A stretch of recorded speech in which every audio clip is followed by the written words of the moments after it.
자, 지금 지수는 4포인트 상승, 코스닥이 더 강한 그 움직임이 펼쳐지고 있는 9시 19분 지나고 있는 구간입니다. 이 시각이 외환시장 어떤지 점검을 해보죠. 유진투자선물 이주연 연구원과 함께하겠습니다. 연구원님 안녕하세요. 네, 안녕하세요. 네, 오늘 환율 오름세로 출발이 됐는데요. 현지 상황 어떻습니까? 네, 원달러 환율이 상승 기조 유지하고 있습니다. 지난 금요일 종가 대비 1원 80전 상승한 1,094원 50전에 출발했고요. 현재도 1,094원대에서 거래를 이어가고 있습니다. 오늘 환율은 글로벌 달러 강세 상승할 것으로 전망이 되고 있습니다. 지난 주말에 유로 달러 환율은 1.06달러 초반선까지 하락을 했고요. 그러나 달러엔 환율은 120엔 초반대에서 크게 오르지는 못했습니다.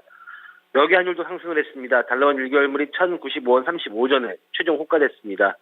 최근 1개월물 스왑 포인트 플러스 1원 10전을 고려하면 지난 금요일 현물원 종가였던 1,092원 70전보다는 약 1원 55전 정도 상승한 셈입니다. 오늘은 무엇보다도 삼성전자의 배당금 지급일인데요. 이에 따른 역송금 수요가 환율의 상승 압력으로 작용할 것으로 보입니다.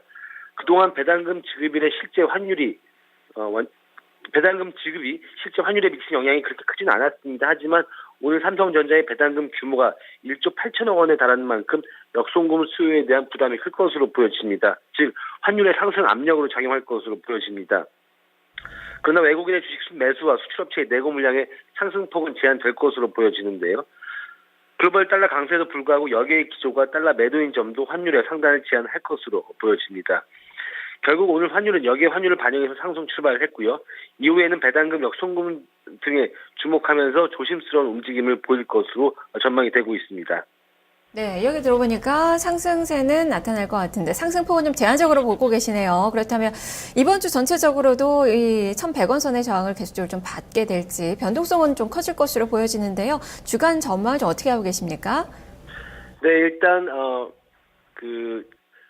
배당금 지급에 따른 그 역송금 수요 이것이 결국 환율에 그 부담을 좀 작용할 것으로 보여지는데요.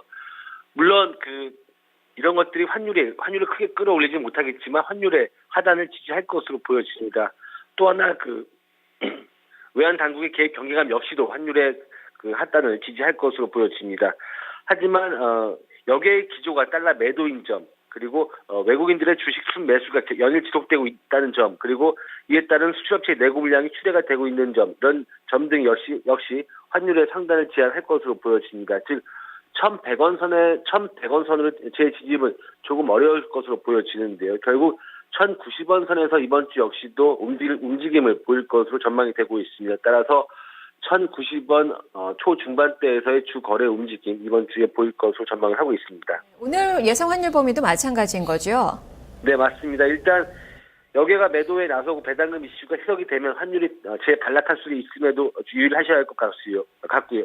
유의하셔야 하고요. 하지만 그럼에도 불구하고 역시 환율의 하단이 탄탄하게 지지되고 있는 점 등이 역시 오늘 환율의 예상 범위를 1,092원에서 1,098원으로 보게 만든 이유입니다. 네, 알겠습니다. 말씀 잘 들었습니다. 네, 감사합니다. 네, 지금까지 이주연 연구원과 함께 외환시장의 움직임 살펴봤습니다.